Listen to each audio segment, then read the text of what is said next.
दोस्तों नमस्कार, आप सभी का स्वागत है आपके अपने YouTube चैनल एक्सेस एकेडमी में। साथियों, आज की इस वीडियो में मैं आप सभी लोगों के लिए लेकर के आया हूं अंकित भाटी सर की यूपी पीटी की बुक से इतिहास विषय के सभी प्रश्नों को एक साथ। तो आप सभी लोगों से निवेदन है कि वीडियो अंत तक देखें और वीडियो अच्छी लगे तो प्लीज़ वीडियो को लाइक करें, दोस्तों में शेयर करें और अपनी तैयारी को फ्री ऑफ कॉस्ट जारी रखने के लिए यूट्यूब चैनल एक्सेस एकेडमी को सब्सक्राइब करके बेल आइकन जरूर दबाएं और वीडियो के अंत में कमेंट करके बताएं कि आपको ये वीडियो कैसा लगा। तो आइए साथियों शुरू करते हैं आज का वीडियो। क्वेश्चन नंबर 1 देखते हैं।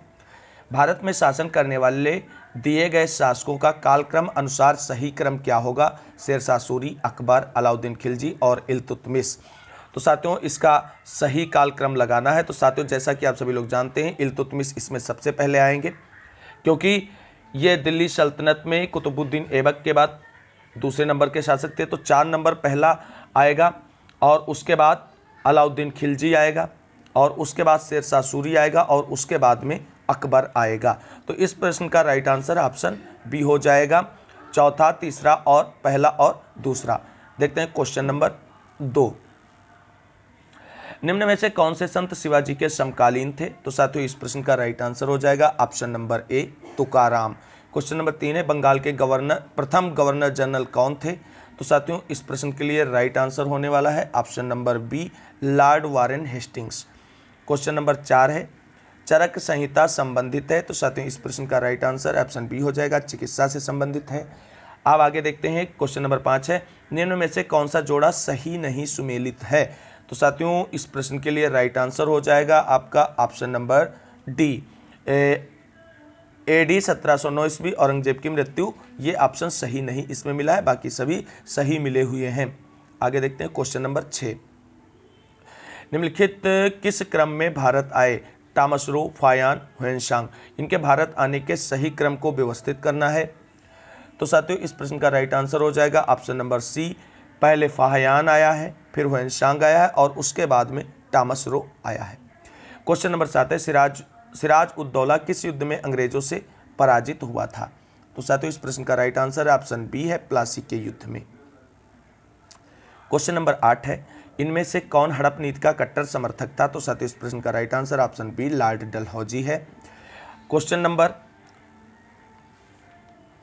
9 है, भारतीय इतिहास में धन्वंतरी कौन थे? तो साथियों क्वेश्चन नंबर 9 के लिए राइट आंसर है option number B, Chandragupta Vikramaditya की सभा को सुशोभित करने वाले प्रसिद्ध चिकित्सक। आगे देखते हैं क्वेश्चन नंबर 10 है, मौर्यकालीन भारत के विवरण वाली इंडिका के लेखक कौन है? तो साथियों इस प्रश्न का राइट आंसर ऑप्शन ए हो जाएगा, मेगस्थनीज जो है वो इंडिका के लेखक हैं और ये चंद्रगुप्त मौर्य के दरबार में राजदूत के रूप में आए थे। क्वेश्चन नंबर 11, हिंदू विधवा पुनर्विवाह अधिनियम 1856 जिसे लॉर्ड डैश डैश द्वारा पारित किया गया था? तो साथियों इस प्रश्न के लिए राइट आंसर होगा option number C, Lord Canning के द्वारा इसे पारित किया गया था। आगे देखते हैं क्वेश्चन नंबर 12 है, 1891 में BM मालाबारी के प्रयासों को तब फल मिला जब सहमति की उम्र अधिनियम को पारित किया गया, जिसके अनुसार डैश वर्ष से कम की बालिका को विवाह पर प्रतिबंध था। तो साथियों इस प्रश्न के लिए राइट आंसर ऑप्शन बी हो जाएगा, 12 वर्ष। आगे देखते हैं क्वेश्चन नंबर 13, 1795 और 1804 के बंगाल विनियमन अधिनियमों ने डैश डैश डैश घोषित किया था। क्या घोषित किया था साथियों? तो इस प्रश्न का राइट आंसर ऑप्शन बी हो जाएगा, कन्या हत्या को अवैध घोषित किया था। क्वेश्चन नंबर 14, हंटर आयोग ने किसके विकास पर अधिक बल दिया है? तो साथियों इस प्रश्न का राइट आंसर हो जाएगा ऑप्शन नंबर ए, प्राथमिक शिक्षा के विकास पर। आगे देखते हैं क्वेश्चन नंबर 15, भारत में यातायात व्यवस्था यानी ट्रैफिक सिस्टम की शुरुआत का श्रेय किसको जाता है? इंपॉर्टेंट क्वेश्चन है साथियों। तो इस प्रश्न का राइट आंसर हो जाएगा ऑप्शन नंबर बी, ब्रिटिश शासकों को। क्वेश्चन नंबर 16, सर्वप्रथम महालवाड़ी प्रणाली कहाँ लागू की गई? यह एक राजस्व प्रणाली है और ये सबसे पहले कहाँ लागू की गई?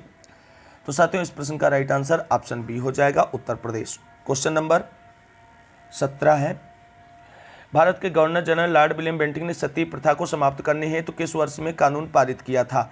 तो साथियों 17 के लिए राइट आंसर हो जाएगा ऑप्शन नंबर सी, 1829 ईस्वी में। क्वेश्चन नंबर 18, स्वामी दयानंद सरस्वती ने किस शहर में पहली बार 1875 में आर्य समाज की स्थापना की थी? तो साथियों इस प्रश्न का राइट आंसर हो जाएगा ऑप्शन नंबर ए, बॉम्बे, जिसे अब मुंबई के नाम से जाना जाता है। क्वेश्चन नंबर 19 है, अलीगढ़ मुस्लिम विश्वविद्यालय की स्थापना किसने की थी? साथियों इस प्रश्न का राइट आंसर ऑप्शन नंबर ए हो जाएगा, सैयद अहमद खान ने, सर सैयद अहमद खान इन्हें कहा जाता है। क्वेश्चन नंबर 20 है 1828 ईस्वी में ब्रह्म समाज की स्थापना निम्नलिखित में से किसके द्वारा की गई थी? तो साथियों इस प्रश्न का राइट आंसर ऑप्शन ए हो जाएगा, राजा राम मोहन राय के द्वारा। क्वेश्चन नंबर 21 है ब्रह्म समाज की स्थापना किसने की थी? तो साथियों 21 के लिए राइट आंसर ऑप्शन ए हो जाएगा, राजा राम मोहन राय ने। क्वेश्चन नंबर 22 है डैश डैश डैश भारत में राजनीतिक सुधारों के लिए आंदोलन शुरू करने वाले भारतीय नेता थे? तो साथियों 22 के लिए राइट आंसर ऑप्शन बी हो जाएगा, राजा राम मोहन राय। इन्हें आधुनिक भारत का निर्माता भी कहा जाता है और पुनर्जागरण का पितामह भी कहा जाता है। क्वेश्चन नंबर 23 है आर्य समाज की स्थापना किसने की थी? तो साथियों आर्य समाज की स्थापना स्वामी दयानंद सरस्वती के द्वारा की गई थी। क्वेश्चन नंबर 24 है रामकृष्ण मिशन का मुख्यालय कहाँ स्थित है? तो साथियों 24 के लिए राइट आंसर ऑप्शन सी हो जाएगा, बेलूर मठ में। क्वेश्चन नंबर 25 है स्वामी विवेकानंद द्वारा 1897 में डैश डैश डैश, तो साथियों इस प्रश्न के लिए राइट आंसर होगा option number C, Ramakrishna Mission की स्थापना हुई थी। तो रामकृष्ण मिशन की स्थापना कब हुई थी? तो 1897 ईस्वी में। क्वेश्चन नंबर 26 है डैश डैश डैश में विश्व धर्म संसद 1893 में स्वामी विवेकानंद ने हिंदू धर्म के बारे में विस्तार से बताया था? तो साथियों इस प्रश्न का right answer option B, Chicago हो जाएगा।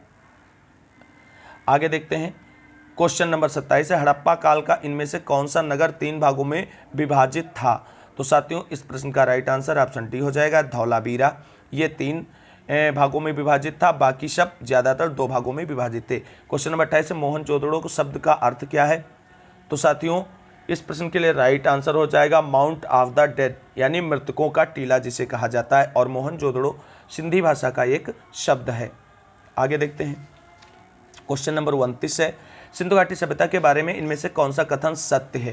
तो साथियों इस प्रश्न के लिए राइट आंसर ऑप्शन ए हो जाएगा, सिंधु सभ्यता के लोग जो है कपास के उत्पादन करने वाले पहले थे। तो साथियों आगे क्वेश्चन नंबर 30 देखते हैं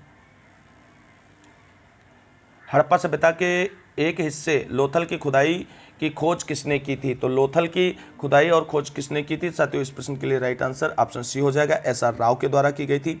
क्वेश्चन नंबर 31 है सिंधु सभ्यता में घोड़े की अस्थियों के अवशेष कहाँ से मिले हैं? तो साथियों 31 का राइट आंसर ऑप्शन डी हो जाएगा, सुरकोटदा से मिले हैं। क्वेश्चन नंबर 32 है निम्नलिखित में से कौन सा सिंधु घाटी की सभ्यता से संबंधित स्थल नहीं है? तो साथियों इस प्रश्न का right answer option number C हो जाएगा, पाटलिपुत्र। बाकी सभी सिंधु सभ्यता के स्थल हैं, पाटलिपुत्र नहीं। क्वेश्चन नंबर 33 है उपनयन समारोह से क्या तात्पर्य है? तो साथियों इस प्रश्न का राइट आंसर है ऑप्शन नंबर सी, बच्चे को पवित्र जनेऊ धारण कराया जाता है।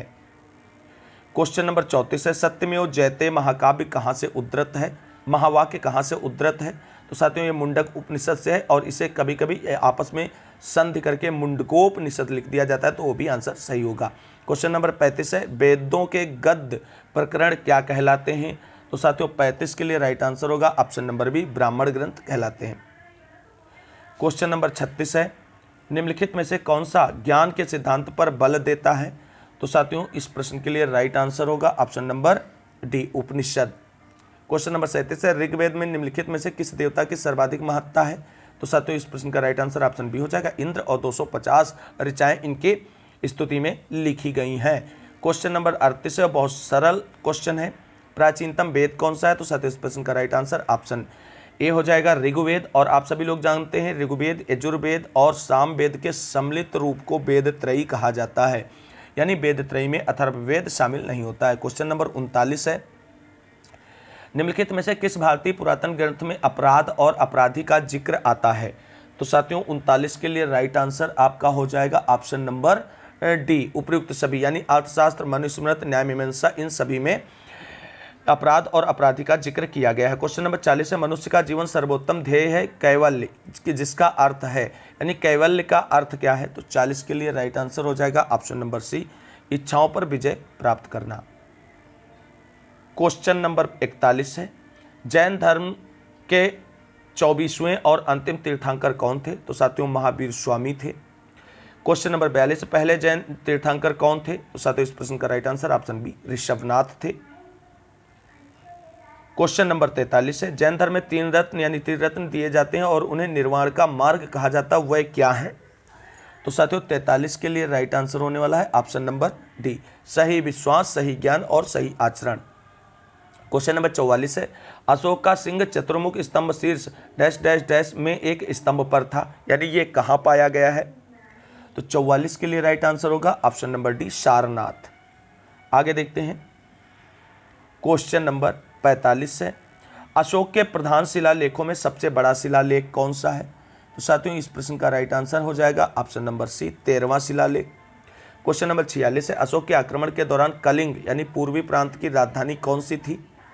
तो 46 के लिए राइट आंसर हो जाएगा ऑप्शन नंबर डी तोसली। आगे देखते हैं क्वेश्चन नंबर 47 है, देवानामप्री नाम किसे दिया गया है? तो साथियों इस प्रश्न का राइट आंसर ऑप्शन बी हो जाएगा अशोक को। क्वेश्चन नंबर 48 है, सम्राट अशोक का कौन सा शिलालेख कलिंग पर उनके विजय का उल्लेख करता है? तो साथियों 48 के लिए राइट आंसर हो जाएगा ऑप्शन नंबर डी 13वां शिलालेख।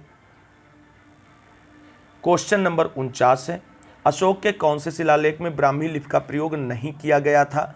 तो साथियों इस प्रश्न के लिए राइट आंसर ऑप्शन बी हो जाएगा सहबाज गढ़ी। क्वेश्चन नंबर 50 है साथियों, निम्नलिखित में से मौर्य कला का सर्वोत्तम प्रतिमान कौन सा है?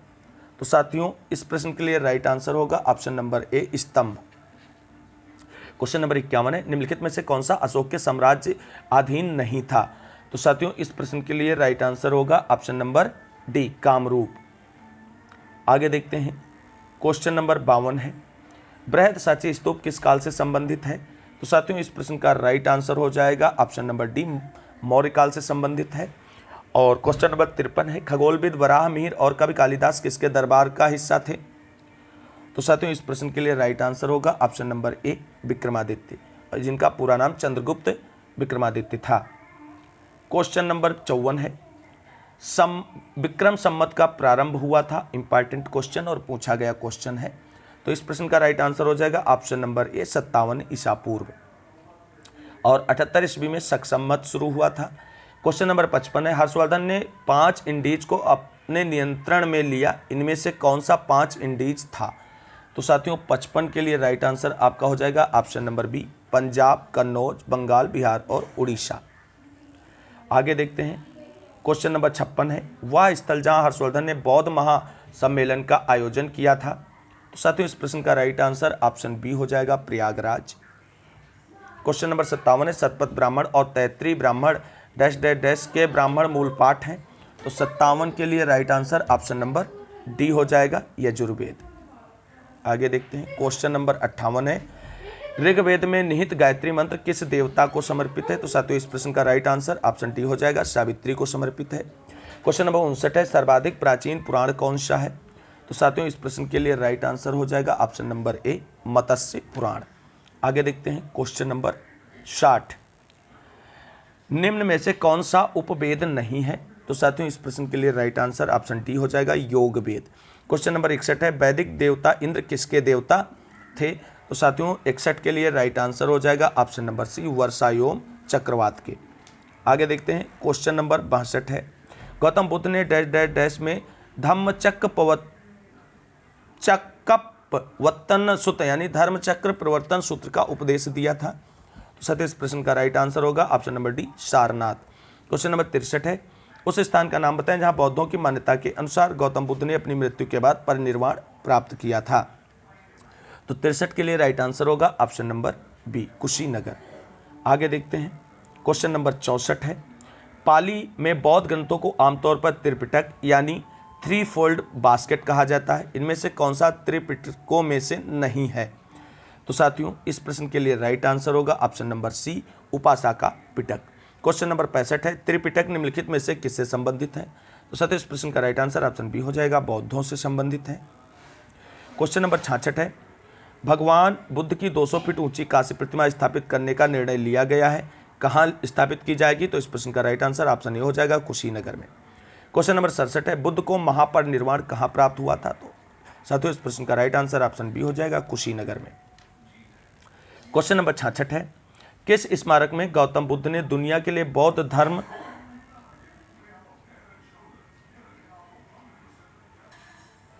क्वेश्चन नंबर 68 है, किस स्मारक में गौतम बुद्ध ने दुनिया के लिए बौद्ध धर्म के अपने दिव्य ज्ञान का प्रचार किया था? तो साथियों इस प्रश्न का राइट आंसर ऑप्शन बी हो जाएगा महाबोधि मंदिर समूह। क्वेश्चन नंबर 69 है, ज्ञान प्राप्त करने के बाद गौतम को किस रूप में जाना जाने लगा? तो साथियों इस प्रश्न का राइट आंसर ऑप्शन बी हो जाएगा बुद्ध के रूप में जाना जाने लगा। अब है क्वेश्चन नंबर 70, बोध गया एक महत्वपूर्ण बौद्ध तीर्थ केंद्र क्यों है? तो साथियों इस प्रश्न के लिए राइट आंसर होगा ऑप्शन नंबर बी, क्योंकि गौतम बुद्ध ने यहाँ ज्ञान प्राप्त किया था। क्वेश्चन नंबर 71 है, बुद्ध ने अपना पहला उपदेश कहाँ दिया था? तो साथियों इस प्रश्न का राइट आंसर ऑप्शन बी हो जाएगा सारनाथ, इसे ऋषिपत्तनम के नाम से भी जाना जाता है। क्वेश्चन नंबर 72 है, बौद्धों के लिए उत्तर प्रदेश में स्थित सारनाथ क्यों महत्वपूर्ण है? तो साथियों 72 के लिए राइट आंसर हो जाएगा ऑप्शन नंबर डी, ज्ञान प्राप्त करने के बाद भगवान बुद्ध ने सारनाथ में अपना पहला उपदेश दिया था। अब है क्वेश्चन नंबर 73 है, कन्नौज से पूर्व हर्षवर्धन कहाँ का शासक था? तो साथियों इस प्रश्न का राइट आंसर ऑप्शन डी हो जाएगा थानेश्वर। क्वेश्चन नंबर 74 है, 12वीं शताब्दी के आरंभ में दिल्ली पर किसका शासन था? तो साथियों 74 के लिए राइट आंसर हो जाएगा ऑप्शन नंबर ए, तोमर वंश का। क्वेश्चन नंबर 75 है, जयचंद के विश्वासघात के कारण पृथ्वीराज चौहान की पराजय हुई, कालांतर में जयचंद कहां और कब मारा गया? तो साथियों इस प्रश्न के लिए राइट आंसर हो जाएगा ऑप्शन नंबर सी, कन्नौज और 1194 ईस्वी में। क्वेश्चन नंबर 76, निम्न में से कौन से वंश ने भारत के दक्षिण भाग पर शासन नहीं किया है? तो साथियों किस वंश ने नहीं किया? तो राजपूत वंश ने नहीं किया है। क्वेश्चन नंबर 77 है, पाल साम्राज्य भारत के किस हिस्से से संबंधित है? तो साथियों 77 के लिए राइट आंसर हो जाएगा आप सभी का ऑप्शन नंबर बी, पूर्वी भाग से। क्वेश्चन नंबर 78 है, पाल वंश का पहला शासक कौन था? तो साथियों 78 के लिए राइट आंसर है option number C, Gopal. Question number 79, लौह और रक्त की नीति किसने अपनाई? तो साथियों इस 79 के लिए राइट आंसर हो जाएगा ऑप्शन नंबर ए, बलबन ने। आगे देखते हैं क्वेश्चन नंबर 80 है, किसके शासनकाल में इब्न बतूता भारत आया था? तो साथियों इस प्रश्न का राइट आंसर ऑप्शन बी हो जाएगा, मोहम्मद बिन तुगलक, और इन्होंने इसे दिल्ली का काजी भी नियुक्त किया था। क्वेश्चन नंबर 81 है, भारत पर तैमूर ने किस वर्ष आक्रमण किया था? तो साथियों इस प्रश्न के लिए राइट आंसर ऑप्शन डी हो जाएगा 1398। अब देखते हैं क्वेश्चन नंबर 82 है, किस शासक ने भारत में तुगलक वंश की नींव रखी थी? तो साथियों इस प्रश्न के लिए राइट आंसर हो जाएगा option number B, Ghiyasuddin Tughlaq ने। क्वेश्चन नंबर 83 है, दिल्ली में अलाउद्दीन खिलजी के शासनकाल की अवधि क्या थी? तो साथियों 83 के लिए राइट आंसर हो जाएगा आप सभी का ऑप्शन नंबर ए, 1296 से 1316 ईस्वी। आगे देखते हैं क्वेश्चन नंबर 84 है, खिज्र खान निम्नलिखित में से किस राजवंश से संबंधित था? तो 84 के लिए राइट आंसर हो जाएगा ऑप्शन नंबर सी, सैयद वंश से। क्वेश्चन नंबर 85 है, अमीर खुसरो जिन्हें कव्वाली का पिता तथा भारत का तोता भी कहा जाता है, किसके दरबार में दरबारी कवि थे? तो साथियों 85 के लिए राइट आंसर होने वाला है, 85 के लिए राइट आंसर होने वाला है ऑप्शन नंबर डी। आगे देखते हैं क्वेश्चन नंबर 86 है, भारत में सिकंदर लोदी का शासनकाल कब से कब तक रहा है? तो साथियों इस प्रश्न के लिए राइट आंसर होगा ऑप्शन नंबर सी। आगे देखते हैं क्वेश्चन नंबर 87, अलाउद्दीन खिलजी द्वारा बनाया गया प्रसिद्ध अलाई दरवाज़ा कहाँ पर स्थित है? तो 87 के लिए राइट आंसर हो जाएगा ऑप्शन नंबर बी, नई दिल्ली में। आगे देखते हैं क्वेश्चन नंबर 88 है, दिल्ली में कुतुब मीनार दुनिया का सबसे ऊंचा ईंट का बना मीनार है, इनमें से कौन से राजा इसके निर्माण में योगदान नहीं दिया है? तो साथियों 88 के लिए राइट आंसर होने वाला है आप सभी का option number C, Alauddin Khilji. आगे देखते हैं क्वेश्चन नंबर 89 है, तारीख़ फिरोजशाही के लेखक हैं? तो 89 के लिए राइट आंसर है option number A, Ziauddin Barani. Question number 90 है, निम्नलिखित में से कौन सा दिल्ली सल्तनत के इतिहास का लेखक नहीं था? तो 90 के लिए राइट आंसर है ऑप्शन नंबर ए, अब्बास खां शेरवानी। आगे देखते हैं क्वेश्चन नंबर 91 है, किस मुगल बादशाह ने इलाहाबाद को अपनी राजधानी बनाया था? तो 91 के लिए राइट आंसर है option number B, Shah Alam. Question number 92 है, प्रारंभ में अकबर का संरक्षक कौन था? तो साथियों इस प्रश्न के लिए राइट आंसर ऑप्शन डी हो जाएगा, बैरम खान थे।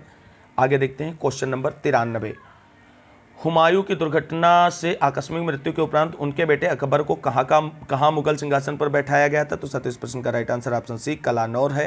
क्वेश्चन नंबर 94 है, निम्नलिखित में से किस सम्राट के शासनकाल में भारत का पहला मुद्रा रुपया मुद्रित हुआ? तो 94 के लिए राइट आंसर है option number C, Sher Shah Suri. आगे देखते हैं क्वेश्चन नंबर 95 है, थॉमस रो मुगल सम्राट जहांगीर से किस किले में मिला था? तो साथियों इस प्रश्न के लिए राइट आंसर हो जाएगा ऑप्शन नंबर डी, अजमेर के किले में। क्वेश्चन नंबर 96, इनमें से किसने भूमि मापांकन की व्यवस्था प्रारंभ की थी? तो साथियों 96 के लिए राइट आंसर ऑप्शन बी हो जाएगा, शेरशाह सूरी ने। क्वेश्चन नंबर 97 है, इनमें से किसने अकबर की धार्मिक नीति की आलोचना की थी? तो 97 के लिए राइट आंसर ऑप्शन सी है, बदायूनी। क्वेश्चन नंबर 98, इनमें से कौन सा मुगल सम्राट अनपढ़ था? तो 98 के लिए राइट आंसर ऑप्शन नंबर ए हो जाएगा, अकबर।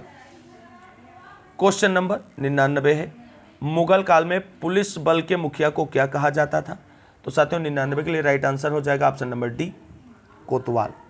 क्वेश्चन नंबर 100 है, निम्नलिखित में से किस मुगल शासक ने अंततोगत्वा मेवाड़ के शासक महाराणा प्रताप सिंह के पुत्र राणा अमर सिंह से एक समझौता किया? तो साथियों इस प्रश्न के लिए राइट आंसर हो जाएगा option number C, Jahangir.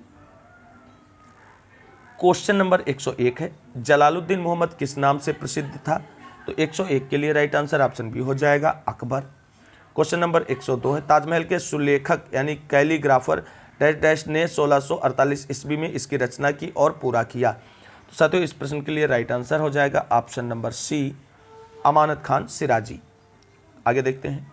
Question number 103 है, अकबर द्वारा बनवाया गया प्रसिद्ध ऐतिहासिक स्मारक बुलंद दरवाजा उत्तर प्रदेश के किस जिले में स्थित है? तो साथियों 103 के लिए राइट आंसर है option number C, Agra. Question number 104 है, दिल्ली का प्रसिद्ध लौह स्तंभ जो सदियों से बिना जंग लगे खड़ा है वह निम्नलिखित में से किस ऐतिहासिक परिसर में स्थित है? तो साथियों 104 के लिए राइट आंसर ऑप्शन सी हो जाएगा, कुतुब मीनार परिसर। आगे देखते हैं। क्वेश्चन नंबर 105 है, प्रसिद्ध चित्रकार मीर सैयद अली चित्रकारी हेतु किस मुगल शासक के सहयोगी थे? तो 105 के लिए राइट आंसर है option number D, Humayun. Question number 106 है, बुलंद दरवाजा डैश डैश द्वारा बनवाया गया था? तो साथियों 106 के लिए राइट आंसर ऑप्शन बी हो जाएगा, अकबर। आगे देखते हैं। क्वेश्चन नंबर 107 है, पंचमहल किस में स्थित है? तो साथियों इस प्रश्न का राइट आंसर ऑप्शन सी हो जाएगा, फतेहपुर सीकरी। क्वेश्चन नंबर 108 है, निम्न में से किस शासक की मृत्यु उसके पुस्तकालय की सीढ़ियों से गिरकर हुई थी? तो साथियों इस प्रश्न का राइट आंसर ऑप्शन डी हो जाएगा, हुमायूं। आगे देखते हैं। क्वेश्चन नंबर 109 है, किस वर्ष बाबर ने सुल्तान इब्राहिम लोदी को पानीपत की लड़ाई में पराजित किया? तो साथियों इस प्रश्न का राइट आंसर ऑप्शन बी है, 1526 ईस्वी। क्वेश्चन नंबर 110 है, निम्नलिखित में से किस मुगल सम्राट द्वारा आगरा के किले का निर्माण कराया गया था? तो साथियों इस प्रश्न के लिए राइट आंसर होगा ऑप्शन नंबर बी, अकबर के द्वारा। आगे देखते हैं।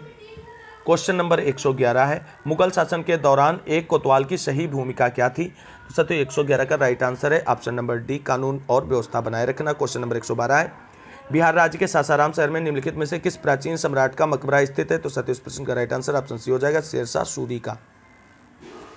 क्वेश्चन नंबर 113 है, मुगल वंश के पहले सम्राट बाबर ने अपनी देशी भाषा चगताई तुर्की में अपनी आत्मकथा लिखी, इस पुस्तक का नाम क्या है?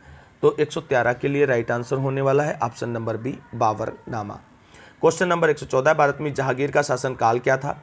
तो साथियों 114 के लिए राइट आंसर होने वाला है ऑप्शन नंबर ए, 1605 से 1627 ईस्वी। क्वेश्चन नंबर 115 है, वह कौन सा स्थान है जहां अंतिम मुगल सम्राट बहादुर शाह जफर की मृत्यु हुई थी? साथियों इस प्रश्न का राइट आंसर ऑप्शन ए हो जाएगा, रंगून। क्वेश्चन नंबर 116 है, पहला कठपुतली मुगल सम्राट कौन था? साथियों इस प्रश्न का राइट आंसर ऑप्शन ए होगा, जहांगीर शाह। आगे देखते हैं। क्वेश्चन नंबर 117 है, विश्व प्रसिद्ध मोर सिंहासन का निर्माण उसकी लाल किले में स्थापना निम्न में से किस मुगल शासक ने की थी? तो 117 के लिए राइट आंसर होने वाला है option number A, Shah Jahan. Question number 118 है, अकबर के दरबार में प्रसिद्ध कवि कौन थे? तो साथियों इस प्रश्न का राइट आंसर ऑप्शन सी हो जाएगा, रहीम खान। और क्वेश्चन नंबर 119 है साथियों। 119 में अकबर के नवरत्न के बारे में इनमें से कौन सा सही ढंग से मेल नहीं खाता है, ये पूछा गया है। तो 119 का राइट आंसर है ऑप्शन नंबर बी, राजा मान सिंह, वह अकबर के वित्त मंत्री थे, ये सही मेल नहीं खाता है। क्वेश्चन नंबर है 120 है, औरंगजेब किसका पुत्र था? तो साथियों 120 के लिए राइट आंसर होने वाला है ऑप्शन नंबर डी, शाहजहां का पुत्र था। क्वेश्चन नंबर 121 है, पानीपत का द्वितीय युद्ध किनके बीच लड़ा गया? तो साथियों इस प्रश्न का राइट आंसर ऑप्शन बी हो जाएगा, अकबर और हेमू के बीच में लड़ा गया था। क्वेश्चन नंबर 122 है, इनमें से कौन सा मुगल बादशाह शराब को छूता तक नहीं था? तो साथियों 122 के लिए राइट आंसर होने वाला है option number D, Aurangzeb. Question number 123 है, निम्नलिखित में से कौन सा युग्म सही नहीं है? तो साथियों 123 के लिए राइट आंसर होगा आपका ऑप्शन नंबर डी, हुमायूं का मकबरा, इलाहाबाद। क्वेश्चन नंबर 124, आईने अकबरी किसने लिखा है? तो साथियों इस प्रश्न का राइट आंसर ऑप्शन सी हो जाएगा, अबुल फजल ने लिखा है। क्वेश्चन नंबर 125 है, निम्न में से कौन सा सुमेलित नहीं है? तो साथियों 125 के लिए राइट आंसर होने वाला है ऑप्शन नंबर सी, हुमायूंनामा, जो हुमायूं ने नहीं लिखी है। क्वेश्चन नंबर 126 है, हुमायूंनामा के लेखक कौन है? तो साथियों इस प्रश्न का राइट आंसर ऑप्शन बी हो जाएगा, गुलबदन बेगम। क्वेश्चन नंबर 127 है, अकबरनामा के प्रसिद्ध लेखक कौन है? तो साथियों इस प्रश्न का राइट आंसर ऑप्शन बी हो जाएगा, अबुल फजल। क्वेश्चन नंबर 128 है, अकबर ने अपने दरबारी संगीतज्ञ के रूप में किसे नियुक्त किया था? तो साथियों इस प्रश्न के लिए राइट आंसर हो जाएगा ऑप्शन नंबर बी, मियां तानसेन को। क्वेश्चन नंबर 129 है, निम्नलिखित में से किसके शासनकाल में मुगलों और मराठों के बीच द्वंद्व प्रारंभ हुआ था? तो साथियों इस प्रश्न का right answer option number D हो जाएगा, औरंगजेब। आगे देखते हैं क्वेश्चन नंबर 130 है, निम्नलिखित में से कौन सा एक कथन शिवाजी के विषय में असत्य है यानी गलत है? तो 130 के लिए राइट आंसर ऑप्शन डी हो जाएगा कि उन्होंने मुस्लिमों को धर्मांतरण के लिए एवं हिंदू धर्म स्वीकार करने के लिए विवश किया था, ऐसा कुछ उन्होंने नहीं किया था। क्वेश्चन नंबर 131 है, किस मुगल सेनानायक के साथ शिवाजी ने पुरंदर की संधि 1665 ईस्वी में हस्ताक्षरित की थी? तो साथियों 131 के लिए राइट आंसर हो जाएगा ऑप्शन नंबर ये, जय सिंह। क्वेश्चन नंबर 132 है, निम्नलिखित में से कौन सा एक अधिकारी शिवाजी के नागरिक प्रशासन में अष्टप्रधान के अंतर्गत नहीं आता था, ये पूछा गया है। तो साथियों इस प्रश्न के लिए राइट आंसर हो जाएगा ऑप्शन नंबर डी, कोतवाल। आगे देखते हैं क्वेश्चन नंबर 133, औरंगजेब की मृत्यु के समय मराठा नेतृत्व किसके हाथों में था? तो साथियों इस प्रश्न के लिए राइट आंसर क्या हो जाएगा? ऑप्शन नंबर डी, ताराबाई के हाथों में था। क्वेश्चन नंबर 134 है, शिवाजी के निम्नलिखित उत्तराधिकारियों में से किसे औरंगजेब ने ईमानदार की उपाधि दी थी? तो साथियों 134 के लिए राइट आंसर हो जाएगा option number B, Tarabai. Question number 135 है, निम्न में से किसको देशमुख, पाटिल और नायक नाम से पुकारा गया है? तो साथियों इस प्रश्न के लिए राइट आंसर होगा ऑप्शन नंबर बी, स्वतंत्र सरदार को। क्वेश्चन नंबर 136 है, शिवाजी के समय सरनोबात का पद संबंध था, किससे संबंधित था? तो 136 के लिए राइट आंसर ऑप्शन डी हो जाएगा, सैन्य प्रशासन से। क्वेश्चन नंबर 137 है, वर्ष डैश डैश में ईस्ट इंडिया कंपनी के जहाज़ों ने सूरत के पास स्थित स्वाली एस्चुअरी में पुर्तगालियों को पराजित किया था? तो 137 के लिए राइट आंसर ऑप्शन सी हो जाएगा, 1612 ईस्वी। क्वेश्चन नंबर 138, वास्को डिगामा एक पुर्तगाली अन्वेषक ने किस वर्ष में भारत में के समुद्री मार्ग की खोज की थी? तो साथियों इस प्रश्न का राइट आंसर ऑप्शन सी, 1498 ईस्वी। क्वेश्चन नंबर 139 है, मेरठ छावनी में 1857 के सैनिक विद्रोह की शुरुआत कब हुई थी? तो साथियों 139 के लिए राइट आंसर हो जाएगा ऑप्शन नंबर सी, 10 मई 1857 ईस्वी। क्वेश्चन नंबर 140 है, निम्नलिखित में से किसने 1857 के विद्रोह को दबाने के लिए अंग्रेजों की सहायता प्रदान नहीं की थी? तो साथियों इस प्रश्न के लिए राइट आंसर हो जाएगा ऑप्शन नंबर बी, अवध की बेगम हजरत महल ने। क्वेश्चन नंबर 141 है, 1857 के प्रथम स्वतंत्रता संग्राम विद्रोह में भाग लेने वाली प्रसिद्ध महिला स्वतंत्रता सेनानी कौन थी? तो साथियों 141 के लिए राइट आंसर ऑप्शन डी हो जाएगा, बेगम हजरत महल। क्वेश्चन नंबर 142 है, 1857 के सिपाही विद्रोह में सिपाहियों को किस कंपनी द्वारा बनाए गए कारतूसों पर आपत्ति थी? तो साथियों इस प्रश्न का राइट आंसर ऑप्शन बी हो जाएगा, एनफील्ड। आगे देखते हैं क्वेश्चन नंबर 143 है, निम्न में से किन्होंने 1857 के सिपाही विद्रोह को विद्रोह नहीं कहा है? तो साथियों 143 के लिए राइट आंसर ऑप्शन बी हो जाएगा, कार्ल मार्क्स। क्वेश्चन नंबर 144 है, 1857 के विद्रोह के प्रसिद्ध नेताओं में से एक तात्या टोपे, जो तांतिया टोपे को अंग्रेजों ने 1859 में कहाँ फांसी दे दी थी? तो 144 के लिए राइट आंसर हो जाएगा option number B, Shivpuri. Question number 145 है, सिपाही विद्रोह किस वर्ष हुआ था? तो साथियों इस प्रश्न के लिए राइट आंसर हो जाएगा ऑप्शन नंबर बी, 1857 ईस्वी में। क्वेश्चन नंबर 146 है, डैश डैश में ब्रिटिश सरकार ने भारत में सरकार की संरचना में कुछ सुधारों की घोषणा की, जिन्हें मार्लियामेंटो सुधार के रूप में जाना जाता है? तो साथियों इस प्रश्न का राइट आंसर ऑप्शन बी हो जाएगा, 1909 ईस्वी में। आगे देखते हैं क्वेश्चन नंबर 147 है, ईस्ट इंडिया कंपनी ने किस वर्ष में कलकत्ता में सर्वोच्च न्यायालय की स्थापना की? तो साथियों इस प्रश्न का राइट आंसर हो जाएगा 1773 ईस्वी में। जो रेगुलेटिंग एक्ट आया था उसके तहत की गई थी 1774 में। ये चीज़ आप सभी लोग ध्यान रखना कि स्थापना कब हुई थी, 1774 में। अधिनियम कौन था? 1773 ईस्वी का रेगुलेटिंग एक्ट था। आगे देखते हैं क्वेश्चन नंबर 148 है, भारत में पहली रेलगाड़ी किस वर्ष और किन दो स्थानों के बीच चलाई गई थी? आप सभी लोग जानते हैं कि पहली रेलगाड़ी जो है वो मुंबई से ठाणे के बीच में चलाई गई थी, लेकिन कब चलाई गई थी ये इंपॉर्टेंट क्वेश्चन है। तो साथियों इस प्रश्न का राइट आंसर ऑप्शन सी हो जाएगा 1853 ईस्वी में बंबई और थाने के मध्य। क्वेश्चन नंबर 149 है, भारत में सबसे पहली जनगणना किस वर्ष में हुई थी? तो साथियों सबसे पहले पूछा गया है, तो 149 के लिए राइट आंसर होने वाला है ऑप्शन नंबर बी 1872 ईस्वी में। आगे देखते हैं क्वेश्चन नंबर 150 है, 1866 में भारत के संदर्भ में चर्चा करने और भारतीय कल्याण को बढ़ावा देने के लिए ब्रिटिश सार्वजनिक अधिकारियों को प्रभावित करने के लिए लंदन में ईस्ट इंडिया एसोसिएशन का आयोजन किसने किया था? 150 का राइट आंसर ऑप्शन ए हो जाएगा दादा भाई नौरोजी ने। क्वेश्चन नंबर 151 है, निम्नलिखित में से कौन सी प्रणाली भारत में ब्रिटिश शासन के दौरान भूमि राजस्व प्रणाली से संबंधित नहीं थी? सत्य इस प्रश्न का राइट आंसर ऑप्शन सी हो जाएगा दस्तक। आगे देखते हैं क्वेश्चन नंबर 152 है, 1764 ईस्वी में ब्रिटिश ईस्ट इंडिया कंपनी द्वारा स्थापित भारत का पहला डाकघर निम्नलिखित में से किस स्थान पर था? तो साथियों 152 के लिए राइट आंसर होगा ऑप्शन नंबर डी बॉम्बे, जिसे अब मुंबई के नाम से जाना जाता है। क्वेश्चन नंबर 153 है, दक्षिण भारत के किस राजा ने वर्ष 1741 में कोलाचेल की लड़ाई में डच ईस्ट इंडिया कंपनी को परास्त किया था? तो साथियों 153 के लिए राइट आंसर हो जाएगा option number C Martanda Verma.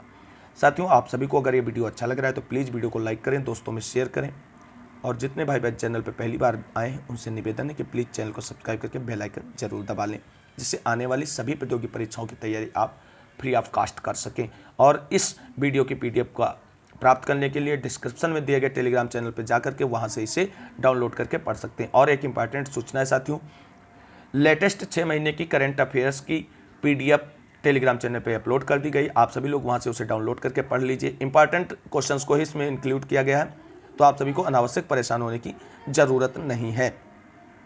अब देखते हैं क्वेश्चन नंबर 154 है, अंग्रेजों के खिलाफ भारतीय सैनिकों द्वारा पहला बड़े पैमाने पर विद्रोह बेल्लोर विद्रोह किस वर्ष हुआ था? तो 154 के लिए राइट आंसर होने वाला है ऑप्शन नंबर डी 1813 ईस्वी में।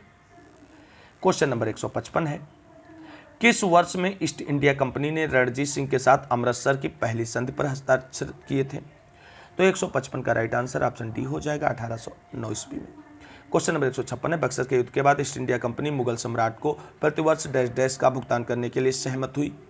तो साथियों 156 का राइट आंसर हो जाएगा option number B 26 lakh. Question number 157 है, निम्नलिखित में से कौन सा पुर्तगाली उपनिवेश नहीं था? तो साथियों 157 के लिए राइट आंसर होने वाला है option number C Machilipatnam. Question number 158 है, भारत में काजू का प्रथम परिचय किन लोगों ने कराया? तो 158 के लिए राइट आंसर है ऑप्शन नंबर डी पुर्तगालियों ने। क्वेश्चन नंबर 159 है, पहली डेनिश ईस्ट इंडिया कंपनी ने अपना परिचालन किस वर्ष में शुरू किया था? तो 159 के लिए राइट आंसर है ऑप्शन नंबर ए 1616 ईस्वी। आगे देखते हैं क्वेश्चन नंबर 160 है, बक्सर के युद्ध के बाद डैश डैश के नवाब ने इलाहाबाद और कड़ा को मुगल सम्राट को सौंप दिया, जो ब्रिटिश सैनिकों के संरक्षण के अंतर्गत आता था।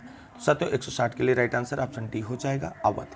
क्वेश्चन नंबर 161 है, वास्को डी गामा किस वर्ष कालीकट में उतरा? इस प्रश्न का राइट आंसर ऑप्शन डी है 1498 ईस्वी में। क्वेश्चन नंबर 162 है, श्रीरंगपट्टनम का ऐतिहासिक शहर जिसे टीपू सुल्तान और उसके पिता हैदर अली की कब्रों का घर माना जाता है, वह निम्नलिखित किस शहर से लगभग 15 किलोमीटर की दूरी पर स्थित है? तो साथियों 162 के लिए right answer option C Mysore. Question number 163 देखते हैं,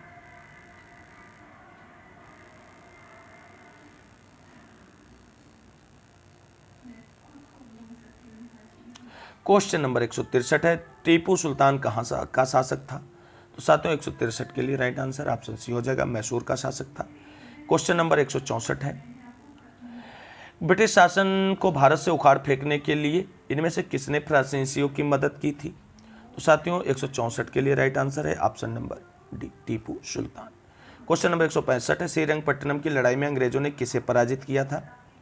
तो साथियों इस प्रश्न के लिए राइट आंसर हो जाएगा ऑप्शन नंबर सी टीपू सुल्तान को। आगे देखते हैं क्वेश्चन नंबर 166, निम्नलिखित में से कौन अवध का प्रथम नवाब था? वाह बहुत अच्छा क्वेश्चन है, अवध का प्रथम नवाब पूछ लिया गया है, अच्छा क्वेश्चन है। देखते हैं इस प्रश्न का राइट आंसर क्या होगा, आप सभी लोग फटाफट कमेंट करके बताएं। इस प्रश्न का राइट आंसर हो जाएगा ऑप्शन नंबर बी शहादत खान। आगे देखते हैं क्वेश्चन नंबर 167, इनमें से किस लड़ाई में अंग्रेजों ने बंगाल के नवाब सिराज उद दौला को हराया था? साथियों इस प्रश्न का बहुत ही सिंपल सा आंसर हो जाएगा ऑप्शन नंबर ए, 1757 में प्लासी की लड़ाई में। क्वेश्चन नंबर 168 है, प्लासी का युद्ध कब लड़ा गया था? तो साथियों इस प्रश्न के लिए राइट आंसर होगा ऑप्शन नंबर बी, 1757 ईस्वी। क्वेश्चन नंबर 169 और आज के वीडियो का अंतिम क्वेश्चन है, प्लासी की लड़ाई अंग्रेजों और किसके बीच में लड़ी गई थी? तो साथियों 169 के लिए राइट आंसर ऑप्शन ए हो जाएगा, सिराज उद दौला के बीच में लड़ी गई थी। साथियों ये थे अंकित भाटी सर की यूपी ट्रिपल एस सीपीटी की जो बुक है उसके इतिहास विषय के सभी प्रश्नों को इसमें इंक्लूड किया गया इस वीडियो में। उम्मीद है आप सभी लोगों के लिए ये वीडियो हेल्पफुल होगी। वीडियो अच्छी लगी हो तो प्लीज़ वीडियो को लाइक करना, दोस्तों में शेयर करना। अपनी तैयारी को फ्री ऑफ कास्ट करने के लिए चैनल को सब्सक्राइब करके बेल आइकन जरूर दबाना, जिससे हमारे द्वारा अपलोड की गई वीडियो का नोटिफिकेशन आपको मिलता रहे। मिलेंगे साथियों अगली वीडियो में नेक्स्ट टॉपिक के सभी प्रश्नों को लेकर के। तब तक के लिए सभी साथियों को जय हिंद, जय भारत, वंदे मातरम। आप सभी लोग अपनी तैयारी को बेहतर तरीके से करते रहें।